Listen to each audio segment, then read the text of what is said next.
नमस्कार दोस्तों, कैसे हैं आप लोग। ये न्यूज अब तक आपने सुनी ली होगी कि आर्यन खान को मुंबई ड्रग्स ऑन क्रूज, ये जो कॉर्डेला क्रूज थे, इस वाले केस में क्लीन चिट मिल गई है।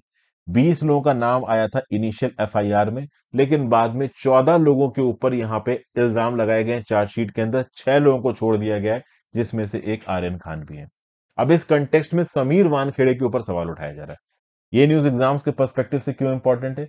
देखिए, ब्यूरोक्रेसी में जो लोग काम करते हैं, जो आईएएस आईपीएस आईआरएस ऑफिसर काम करते हो, समीर वानखेड़े साहब एक आईआरएस ऑफिसर, इनको किस किस प्रकार की प्रॉब्लम्स फेस करनी पड़ सकती हैं।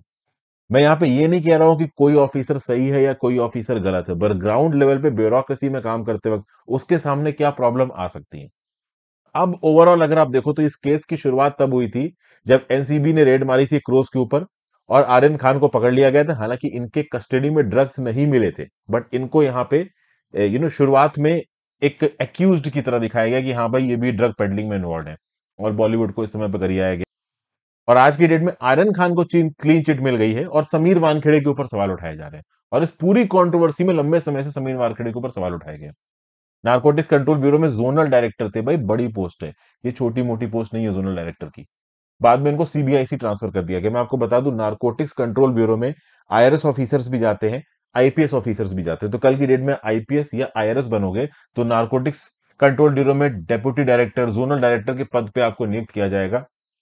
और बहुत ही सेंसिटिव आप कह सकते हो कि आईआरएस ऑफिसर्स के लिए one of the most sought after post होती है नारकोटिक्स कंट्रोल ब्यूरो की।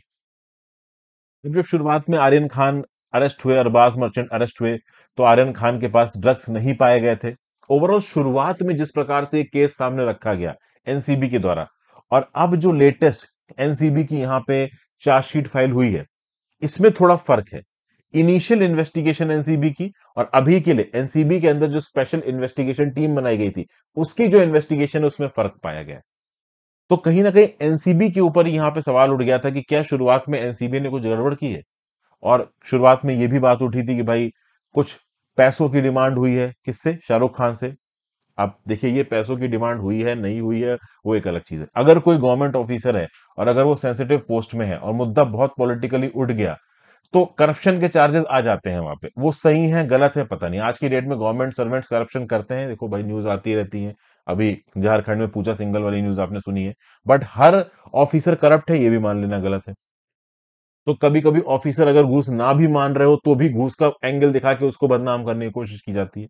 मैं ये नहीं कह रहा हूं कि यहां पे घूस मांगी नहीं मानी, उस पर नहीं जाते हैं। हम दोनों ही फेसेट्स को समझने की कोशिश करेंगे। तो शुरुआत में जो इन्वेस्टिगेशन हुई, उसमें आर्यन खान दोषी पाए गए और इनका पब्लिक ट्रायल हुआ। एक प्रकार से मीडिया ने इनको दोषी डिक्लेयर कर दिया। और शुरुआती इन्वेस्टिगेशन में ओवरऑल कुछ कमियां बताई गई।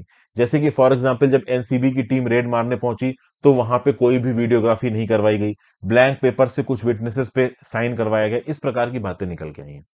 अब देखिए, मैं आपको एक बात बता दूं, ये जो लॉ इन्फोर्समेंट एजेंसीज होती है ना, ये ग्राउंड लेवल पे बहुत सेंसिटिव तरीके से काम करती हैं। जस्ट आप उस पर्टिकुलर टीम के माइंडसेट से सोचिए जो वहां पे रेड मारने जा रही है। एनसीबी के ऑफिशियल्स ग्राउंड लेवल पे काम करते हैं ना। ड्रग्स को पकड़ना आम बात नहीं है दोस्तों। ड्रग पेडलर्स के साथ डील करना आम बात नहीं है। ड्रग पेडलर्स डेंजरस होते हैं। और एनसीबी के ऑफिशियल्स अपनी जान की बाजी लगा के ओवरऑल इन सब चीजों को पकड़ते हैं। कहीं पे भी शूटिंग हो सकती है, फायरिंग हो सकती है। जो ड्रग्स में डीलिंग कर सकते हैं वो अपने पास गन भी रख सकते हैं। ये अलग बात है कि इस क्रूज में भाई कुछ सेलिब्रिटीज के बच्चे थे तो वो नहीं करेंगे। बट एनसीबी के ऑफिशियल्स बहुत टफ और बहुत खतरनाक कंडीशंस में भी काम करते हैं। तो हर जगह पे प्रोटोकॉल को और स्टैंडर्ड ऑपरेटिंग प्रोसीजर को ग्राउंड लेवल पे इंप्लीमेंट कर पाना मुश्किल होता है। ठीक है ना? पुलिस मैनुअल में, एडमिनिस्ट्रेशन की मैनुअल में, जब आप ग्राउंड लेवल पे काम करने जाओगे ना, आईएएस ऑफिसर, आईपीएस इंस्पेक्टर, इस तरीके की पोस्टों पे काम करोगे, तो आपको पता चलेगा कि ग्राउंड लेवल पे जो आपको स्टैंडर्ड ऑपरेटिंग प्रोसीजर दिया है ना, प्रैक्टिकल तरीके से उसे इंप्लीमेंट करना कितना मुश्किल है। अब सोचो, रेड मारी जा रही है, ठीक है ना, ये जो ऑफिसर्स हैं बंदूक लेके घुस रहे हैं, वहां पे वीडियोग्राफी बनाने का स्कोप बहुत कम हो जाता है, लिमिटेड हो जाता है। तो वीडियोग्राफी नहीं बनाई गई, इस बात को लेके यहाँ पे एनसीबी के ऊपर कहा जा रहा है कि शुरुआती जो इन्वेस्टिगेशन एनसीबी ने की वो सही नहीं की, थोड़ा प्रॉपर तरीके से नहीं की। प्लस फिर घूस की कुछ डिमांड हुई। समीर वानखेड़े के ऊपर इल्जाम लगाया कि इनका खुद का बार है, खुद का इनका रेस्टोरेंट है। नवाब मलिक ने जो भी इल्जाम लगाए थे समीर वानखेड़े के ऊपर, वो सब आपको पता ही है। फिर समीर वानखेड़े के ऊपर यह भी इल्जाम लगा दिया गया कि इन्होंने यूपीएससी का जो इल्जाम है, ये एग्जाम है, इसको एससी कैटेगरी से क्वालिफाई किया है। जबकि एक्चुअली में ये एक मुस्लिम है। इस प्रकार के भी इल्जाम लगा दिए गए। और इस कंटेक्स्ट में अगर आप देखोगे तो जो मुंबई की Mumbai district caste certificate scrutiny committee है, इसने एक शो कॉज नोटिस इशू किया समीर वानखेड़े को। और उस शो कॉज नोटिस में लिखा कि क्यों आपसे आपके कास्ट सर्टिफिकेट के बेनिफिट्स ना छीन लिए जाए। इतने लंबे समय से समीर वानखेड़े नौकरी कर रहे थे, तब इनकी कास्ट के ऊपर सवाल नहीं उठे। अब जब आर्यन खान वाला मुद्दा आया, तब ओवरऑल बोल दिया गया कि नहीं भाई ये मुस्लिम है, तो इनकी कास्ट प्रूव करनी पड़ेगी। और अभी के लिए बॉम्बे हाईकोर्ट में पहुंच गए समीर वानखेड़े, वो केस तो देखो अपना अलग चल ही रहा है। तो इस पर्टिकुलर शाहरुख खान वाले केस के चलते समीर वानखेड़े के ऊपर प्रेशर तो देखो आया है। अब इन्होंने घूस मांगी नहीं मांगी वो बिल्कुल एक अलग चीज है, वो इन्वेस्टिगेशन का मुद्दा है, वो देखा जाएगा। अभी के लिए एनसीबी के जो लेटेस्ट चार्जशीट निकल के आई है, उस चार्जशीट के हिसाब से शुरुआती इन्वेस्टिगेशन में कुछ कमियां बताई गई हैं। अब किस हद तक यहां पे समीर वानखेड़े को रिस्पॉन्सिबल माना जाएगा नहीं माना जाएगा पता नहीं। समीर वानखेड़े एक पब्लिक सर्वेंट है, पहले ये डीआरआई में थे, डीआरआई से एनसीबी में गए। अब एनसीबी से इनको सीबीआईसी दिल्ली, मतलब central board of indirect taxes and customs, Delhi depute कर दिया गया। अब ऑब्वियस सी बात है, किसी दूसरे डिपार्टमेंट में काम कर रहे हैं, तो इस केस के ऊपर वो ऑफिशियली कमेंट नहीं कर सकते। क्योंकि जब वो जोनल डायरेक्टर के पद से हट गए एनसीबी में, तो जो दूसरा ऑफिसर आया है उसने यहाँ पे चार्जशीट पे काम किया है। अब ये जो लेटेस्ट चार्जशीट स्पेशल कोर्ट में फाइल हुई है, और स्पेशल कोर्ट कौन सा है, तो जो एनडीपीएस एक्ट होता है, narcotics drugs and psychotropic substances act, इसके अंदर एक जुडिशियल ऑर्डर बना हुआ है। उसमें जो स्पेशल कोर्ट है, वो स्पेशल कोर्ट ड्रग्स से रिलेटेड केसेस की सुनवाई करता है। और केसेस की सुनवाई से पहले चार्जशीट आती है। चार्जशीट में जो अथॉरिटीज होती है, इन्वेस्टिगेशन एजेंसी होती है, वो पूरा इन्वेस्टिगेशन करती है। और उस अथॉरिटी के हिसाब से जो भी दोषी है उसका नाम लिख देती है चार्जशीट में। जो कुछ भी चार्जशीट में लिखा हुआ है वो फाइनल रिपोर्ट नहीं होती है, पर एक कह लीजिए वो फाइनल डिसीजन नहीं होता है। अब ये चार्जशीट जाएगी स्पेशल कोर्ट में, और स्पेशल कोर्ट में मिलॉर्ड मिलॉर्ड होगा। ठीक है ना। एनडीपीएस अपना व्यू पॉइंट रखेगी, जो बाकी पार्टीज हैं वो अपना व्यू पॉइंट रखेगी, और पता किया जाएगा कि जिन 14 लोगों के ऊपर इल्जाम लगाया गया है वो दोषी है कि नहीं है। और जो बाकी 6 लोग यहाँ पे छोड़ दिए गए हैं, उनको भी घसीटा जा सकता है। हालांकि घसीटने के चांसेस बहुत कम है, क्योंकि देखिए जो इल्जाम लगाने वाली एजेंसी है नारकोटिक्स कंट्रोल ब्यूरो, उसी ने बोल दिया कि भाई ये 6 लोग दोषी नहीं है, जिसमें से एक आर्यन खान है। तो अब मुद्दा ये उठ रहा है कि भाई आर्यन खान को के खिलाफ स्मीयर कैंपेन चलाया गया, उनको इतना नीचा दिखाया गया, शाहरुख खान को यहाँ पे उल्टा सीधा सुनाया गया, पूरे बॉलीवुड को यहाँ पे सुनाया गया, तो इसके लिए किसको रिस्पॉन्सिबल ठहराया जा रहा है? समीर वानखेड़े को। तो क्या समीर वानखेड़े के अगेंस्ट इंक्वायरी होगी? तो कुछ लोग ट्वीट कर रहे हैं कि भाई इंक्वायरी होनी चाहिए। अब इंक्वायरी होगी नहीं होगी वो डिपार्टमेंट का इंटरनल डिसीजन है। So you can understand the sort of pressure under which these officers work. अब ये बात अलग है कि इस प्रकार की सेंसिटिव पोस्ट में जो ऑफिसर काम करते हैं वो अपने बेनिफिट्स भी देखते हैं। बहुत सारे केसेस में करप्शन वाला एंगल आ जाता है। करप्शन किया नहीं किया ये आप किसी के लिए भी नहीं बोल सकते। अभी पूजा सिंघल जी के चार्टेड अकाउंटेंट के पास 17 करोड़ रुपए मिले झारखंड में, तब भी क्राइम प्रूव नहीं हुआ। क्राइम प्रूव कब होगा? जब इसकी पूरी इन्वेस्टिगेशन हो जाएगी और जज साहब मिलॉर्ड मिलॉर्ड करके सजा सुना देंगे। उसी प्रकार से जब तक इल्जाम लगाया गया है करप्शन का, तब तक वो सिर्फ इल्जाम है, अनटिल एंड अनलेस वो प्रूव नहीं हो जाता। और यहाँ पे तो इतने बड़े सेलिब्रिटी का बेटा था, तो सेलिब्रिटी साहब ने, शाहरुख खान साहब ने पूरा जोर लगा दिया होगा बेटे को बचाने में। और रिस्पॉन्सिबिलिटी मतलब अभी के लिए क्वेश्चन समीर वानखेड़े से पूछा जा रहा है। किस हद तक क्वेश्चन खोद खोद के पूछा जाएगा ये तो देखिए डिपार्टमेंट पे डिपेंड करता है।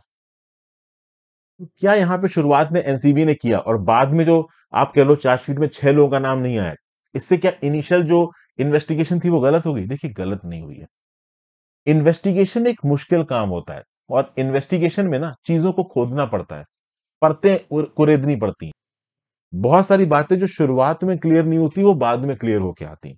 जब भी आप किसी डिपार्टमेंट में काम करोगे, पुलिस में, रेवेन्यू के डिपार्टमेंट में, एडमिनिस्ट्रेशन में, वहां पे आप देखोगे कि किसी एक पर्टिकुलर मैटर में जैसे जैसे समय बीतता जाएगा, वैसे वैसे कुछ नए लूप होल्स खुलते जाएंगे। उन नए लूप होल्स के हिसाब से आपको नई जानकारी मिलती जाएगी।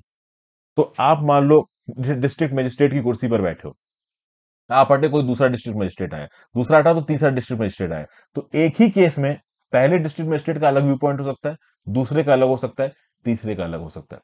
तो किसी भी एक केस को परस्यू करने के लिए जो ओवरऑल ऑब्जेक्टिव है, जो मोडस ऑपरेंडी है, अलग अलग समय पे जो प्रूफ्स अवेलेबल है वो अलग अलग हो सकते हैं। तो इस कंटेक्स्ट में यहाँ पे जो समीर वानखेड़े जी को एक लिमिट से ज्यादा विलेन दिखाया जा रहा है, इस हद तक पहले शाहरुख खान के बेटे का मीडिया ट्रायल हुआ, अब हो सकता है समीर वानखेड़े के पीछे पड़ जाएं सब लोग। और ये सब बातें इससे पता चलती हैं कि भाई सबसे पहली बात तो पहले तो कभी इनके कास्ट सर्टिफिकेट क्वेश्चन नहीं हुआ, अब इनको मुस्लिम क्यों बनाया जा रहा है इस पर्टिकुलर केस के बाद? दूसरा, वो पर्टिकुलर ऑफिसर डिपार्टमेंट से निकल चुका है, अब दूसरा ऑफिसर आ चुका है। तो पिछले वाले ऑफिसर से इन्वेस्टिगेशन में गलती हुई है, अनटिल एंड अनलेस करप्शन के चार्जेस प्रूव नहीं होते, ओवरऑल किसी रॉन्ग डूइंग के चार्जेस प्रूव नहीं होते, तब तक आप पहले के ऑफिसर्स को रिस्पॉन्सिबल या करप्ट नहीं मान सकते हो। अब ये एनसीबी पे डिपेंड करता है, रेवेन्यू डिपार्टमेंट पे डिपेंड करता है, सीबीआईसी पे डिपेंड करता है कि वो किस हद तक इंटरनल इंक्वायरी चलाएंगे समीर वानखेड़े के ऊपर और उनको रिस्पॉन्सिबल ठहराएंगे। अभी के लिए शाहरुख खान के बेटे का नाम तो उस पर्टिकुलर आप कह लीजिए लिस्ट से हट गया है। तो this may be a case study in GS paper 4। इस प्रकार की केस स्टडी आपसे पूछी जा सकती है कि कोई सेलिब्रिटी का बेटा था, वो इन्वॉल्व था, पहले एक ऑफिसर ने उसके खिलाफ केस बनाया, बाद की इंक्वायरी में पता चला कि वो केस सही नहीं था, प्रॉपर स्टैंडर्ड ऑपरेटिंग प्रोसीजर को फॉलो नहीं किया गया। हालांकि मैं फिर से बता दूं, एनसीबी जिस प्रकार का काम करती है, वहां पे ग्राउंड लेवल पे स्टैंडर्ड ऑपरेशन प्रोसीजर को फॉलो करना बहुत मुश्किल होता है। ये प्रैक्टिकल बात मैं आपको बता रहा हूं। अब ये केस इतना बड़ा हो गया, नॉर्मल अगर केसेस में जो एनसीबी काम करती है ना, वो बहुत सीक्रेट तरीके से करती है, कहीं पे रेड पड़ेगी तो उस रेड का न्यूज में खबर नहीं आती है। वो तो यहाँ पे अगर आप देखो तो बड़े लोग इन्वॉल्व है। जैसे रिसेंटली हैदराबाद के 5 स्टार होटल में एक रेड पड़ी, तो वहां पे बड़े बड़े पॉलिटिशियंस और सेलिब्रिटीज के बेटे थे, तो न्यूज में आ गया। अब हर रेट को थोड़ी ना कवर किया जाता है। तो इस प्रकार की जो रेट्स होती है ना, इनमें जब स्टैंडर्ड ऑपरेटिंग प्रोसीजर नहीं फॉलो किया जाता है, तब ओवरऑल न्यूज में आ जाती चीजें। बट जैसा कि मैंने बताया, प्रैक्टिकल लेवल पे हर जगह पे सारे नियम कानूनों को फॉलो करना पॉसिबल नहीं है। ये बात को आपको अजीब जरूर लगेगी सुनने में, बट जब ग्राउंड लेवल पे डिपार्टमेंट में काम करोगे तब आपको ये चीज पता चलेगी। तो एक अलग व्यू पॉइंट से मैंने आपको ये टॉपिक समझाने की कोशिश की। आई होप कुछ ग्राउंड लेवल की प्रैक्टिकलिटी आपको इससे समझ में आई हो। Thank you for watching friends. Video को ज्यादा से ज्यादा लोगों के साथ शेयर करना, इंस्टाग्राम पे फॉलो कर लीजिए, टेलीग्राम ग्रुप ज्वाइन कर लीजिएगा, और हो सके तो ज्वाइन बटन दबाकर और सुपर थैंक्स का ऑप्शन दबा के हेल्प करें। Have a great day friends, good bye, ध्यान रखिए।